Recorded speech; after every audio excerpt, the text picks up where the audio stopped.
Hi there, Titans, and welcome back to another Titan Academy video. Today we'll be talking about column settings on your power table. First, we'll do a general overview of the options under column settings and show you some of the differences between the column settings and interactivity or other places where you can configure those same settings. Then we will go into specific features such as the hide and show of your column, how you can affect the UI controls of the filters on your columns, how you can add prefix or suffix to your columns, how you can affect the wrap text for your columns, and finally, how you can format different field types in your column. Let's get started. So the first thing you need to do, of course, is add a power table. I've already done so, and I'm bringing in some data from contacts.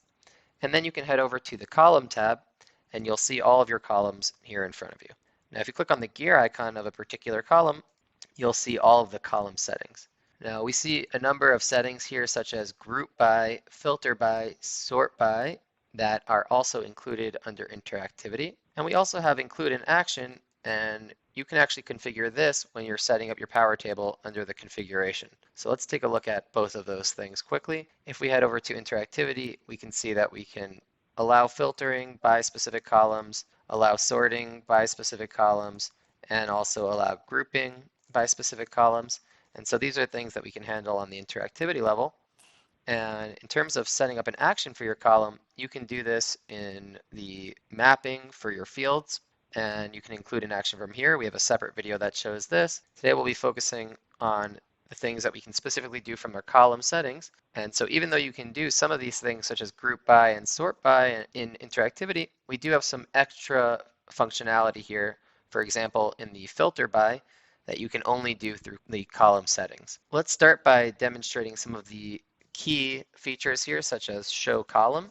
So what show column can do is it will show or hide the columns on your power table. And this would be if you wanted to bring in data into your table, but not actually display it to your end user, so that you can still use the value, but the end user wouldn't see it. So all you need to do is click on the checkbox right here. And as you can see, now that column is hidden. Notice also on my layer list, I can see that this field is hidden. And if I want to show it, I can just click on the eye icon. I also want to note that this hiding of this column in this way, either from the layer list or from the column, this will still hold the value of the column behind the scenes. It will just not be displayed for the end user. All right, we can show that again. The next thing I want to focus on is the filter by. Now, as we saw, we can do this from interactivity, but we do have some extra functionality here when we click our gear icon, and we can see that we can control the UI range. And I want to demonstrate the differences here in the UI controls. So for example, I have a date field here, and if I leave this on text field UI control, and I filter by, let's say, contains or equals,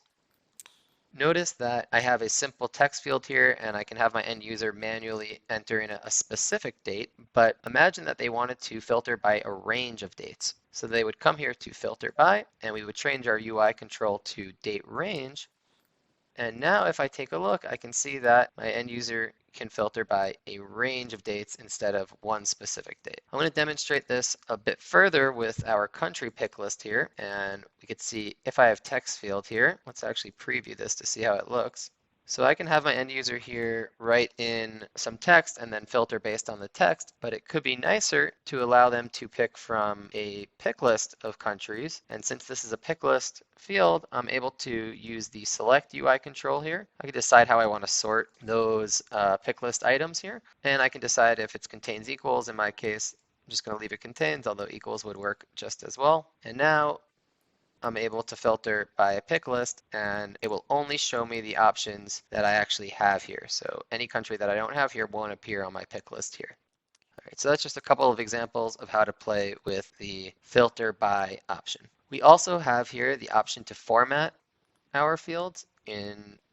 Depending on our field type, we'll have different formatting options. In this case, for example, I have a date field. So without formatting it, my date will look like this. But if I want to give it a specific format, I can come back and, for example, say I want it to look like this. Format, save, and I'll just refresh. And we can see now my new formatting has applied. All right, the next thing to take a look at is the wrap text. And what this will do is decide if I have a very, very long text, if it should wrap or not. So in general, by default, this will be clicked on, but you can of course turn this off if you don't want your text to wrap.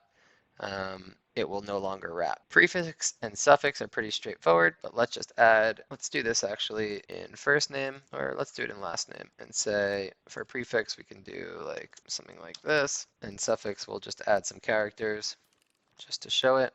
And now, as you can see, a prefix and a suffix are added to the fields that are going to come in. And we can see our prefix and suffix here.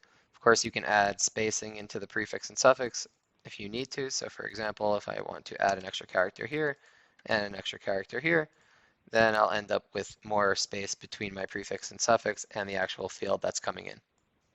The final thing here is configuring the column tooltip. This is the tooltip that will display when you hover on a column, and you can have this be set to whatever you'd like. So if I come here and I do column tooltip,